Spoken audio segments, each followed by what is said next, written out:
Right now, crews are trying to fix this big water main break in Carmel Valley. The 16-inch main broke just after 8 this morning at Vista Sereno Parkway and Carmel Mountain Road. 10 News reporter Jeff Lasky is there live. And Jeff, business owners in that area say they're fed up with getting flooded several times every year.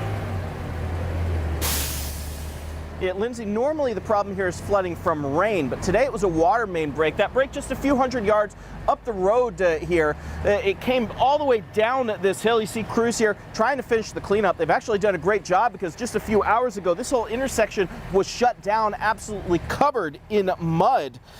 But for the folks who work down here, many businesses in this area, they say it's long past time the city find a way to fix the problem. I told her to take the day off also. Lunchtime at the Corner House Cafe in Carmel Valley would normally be packed.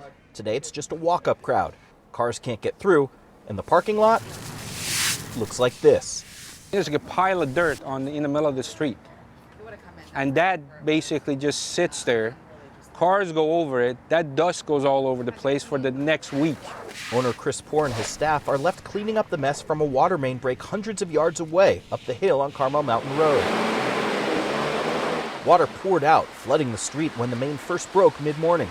The water gushed into a storm channel, picking up dirt as it ran downhill, emptying out in front of the restaurant, fortunately stopping on the front patio. They got lucky this time.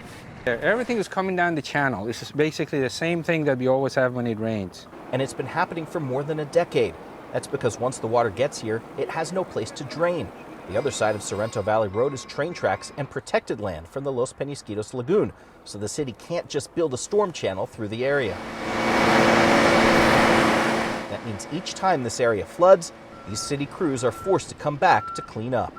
Taxpayers are paying for the employees, they're paying for the pump, they're paying for this, for that, and they need to fix this. I just don't know how does that make any sense financially to go through all that expenses and every single time.